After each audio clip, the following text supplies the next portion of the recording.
All right, Assalamu alaikum warahmatullahi wabarakatuh. This is, I believe, my third and last video for the day. Um, I'm not a YouTuber, but I do like to share whatever I feel might benefit others. So I'm not gonna have, organized kind of like, uploads. I did try to do that, but I have crazy schedule and sometimes I get lazy. But hopefully I get to share and whoever watches this gets to share with others. So again, this is the third video for the day, and I'm actually going to the other side of my greenhouse to share another lesson that I learned. So, um, you know, sometimes, and this actually happens in family. Before I show you what I want to show you, um, as humans, we tend to go for what we, assume or perceive to be good.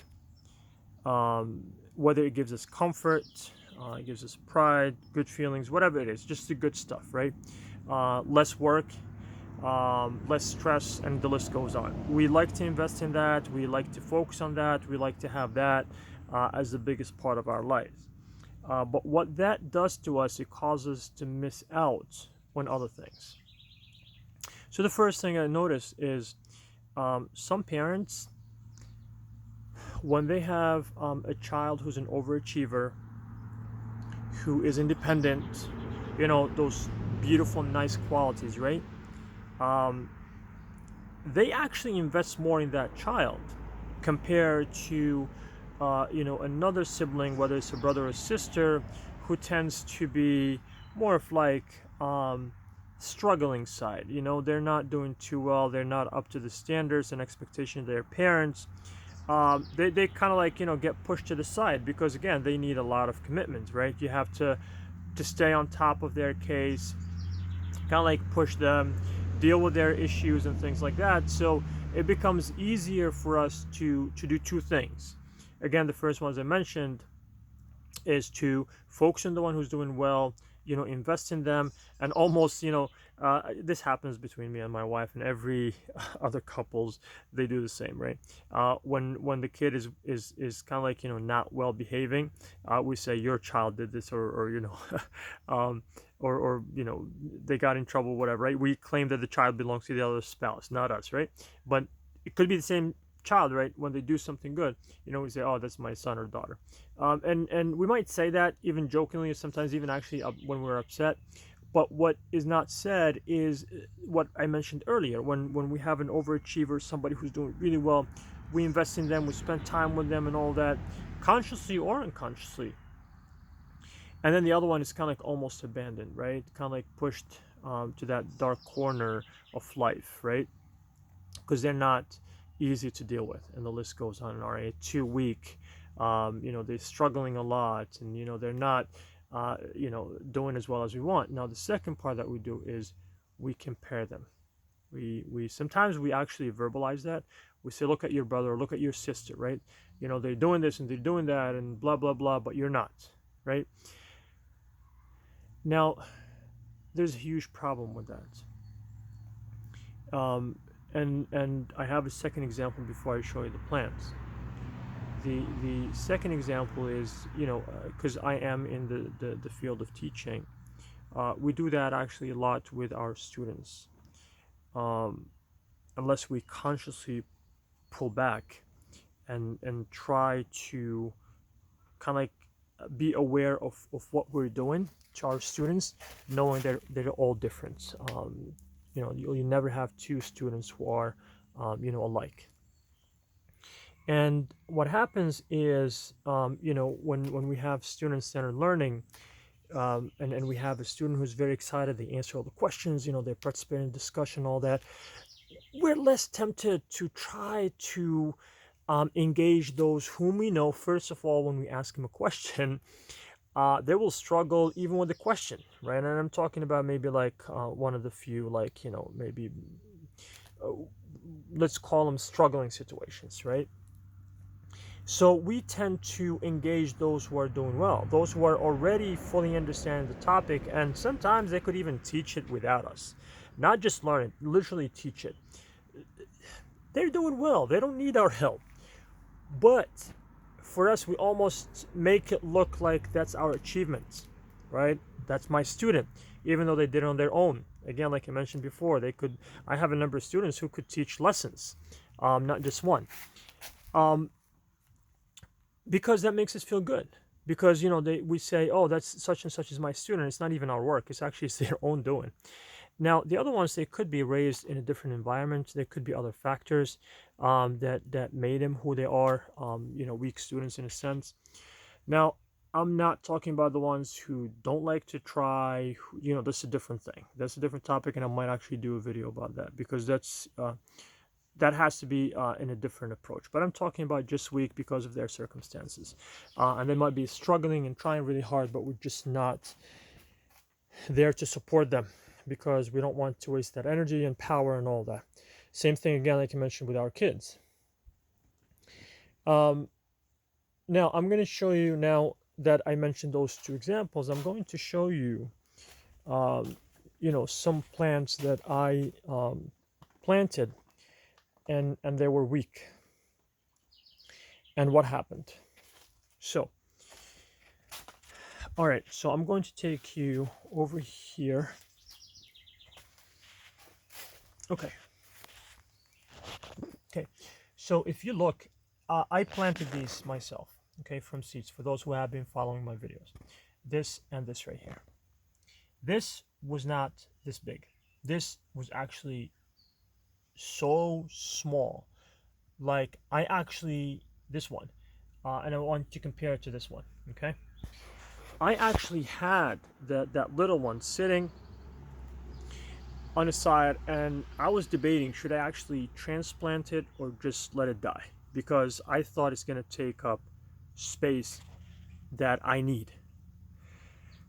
But then I said, you know what, I like to see miracles. I like to see a weak one grow to be a strong one. I said, you know what, let me try it. And actually, it was not planted here. This originally was a spot for a green pepper plant. And that green pepper plant was strong as this guy. Okay, just to give you a feel. So, and this, the one that I showed you, the tomato plant, what I did, I said, you know what, I'm going to plant it. So I did plant it close to that green pepper plant, but not in the spot that it was in right now. And what happened is, I had this kind of like gate thingy. It's zip tied right now, but it wasn't before. What happened? It fell. So that gate fell, and guess what happened? Interestingly enough, that green pepper plant that was there, it's not there anymore, ended up breaking. But the tomato plant, which was planted not too far from it, was too small that actually it made it through one of these openings, so it didn't get damaged. And because the pepper plant kind of ended up breaking in half, I had to pull it out, because that's it, that was the end of it. So I had to pull it out, and it didn't make it. It just simply did not make it. So the point is, I could have easily said, and I almost did, I could have easily said, hey, I'm not liking this tomato plant, it's weak, and it was weak, not because of its own doing. Again, like I mentioned before, there was another video I mentioned that, when we farm, we kind of like overplant, and then we do something called thinning or transplanting. So it was intended to be actually among the ones that I'll be either cutting, or transplanting somewhere else. And like I mentioned, when I looked at it initially, I didn't have space, so I was actually going to make it one of those that I will just have to let it go. And I'm really glad that I didn't let it go, because here it is, occupying a space of what used to be, first of all, a pepper plant, which is a different breed, if we could use that term with plants, a different type of plant, and and it was a much stronger one, but because it was stronger, for some reason, again, it happens, it broke. I'm not saying our strong students or strong kids will break, but sometimes what I'm saying is the ones that you have the least expectations from might excel. And we have stories upon stories of not just people who succeeded, but they became geniuses just because somebody believed in them or somebody gave them the opportunity. So I really hope, first and foremost, because I see this a lot with parents, please have or make a conscious decision to invest equally, if not more, in your children who are quote unquote not living up to your standard, in a sense that they might be struggling compared to their siblings. First of all, because that's your responsibility. It's not even a choice. It's not an option. It's your responsibility. Secondly, you never know. You might get quote unquote, again, because I don't like to kind of like compare kids and say you'll benefit from one another. But let's say that you might be amazed by the one that you think right now is weak and quote unquote not worth your time or energy or whatever it is. They might grow up to be an amazing, successful individual. Not saying that their siblings will not, but it's just something that you have to kind of like convince yourself, and they don't have to be meeting your expectations, by the way, because success is a relative term. Success to me looks totally different than success to somebody else. So that's also another topic to be covered. But the point is, please invest in them. Um, they're human beings. Again, they're not like, I use the plants as an example. They're not a plant that you just end up thinning because it's not doing well. You just you consciously kind of like take it out of your mind and or take them out of your mind as if they don't exist. They do exist. They have a purpose in life. Um, they should be validated by you. You should appreciate the value they add to your life, whether it's meeting your expectations or not, because you're not the standard anyway. You are just a parent. And then also for teachers, please, I know when you try to invest in those who are struggling, it does require a lot of energy.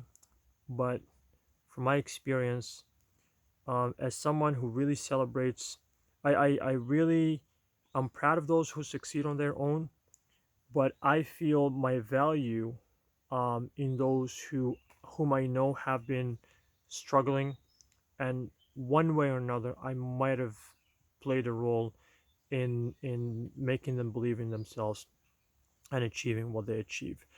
It's very rewarding, and I really pray that we start to look at life differently and appreciate what we have and invest in those who need that true investment. God bless you. Assalamu alaikum.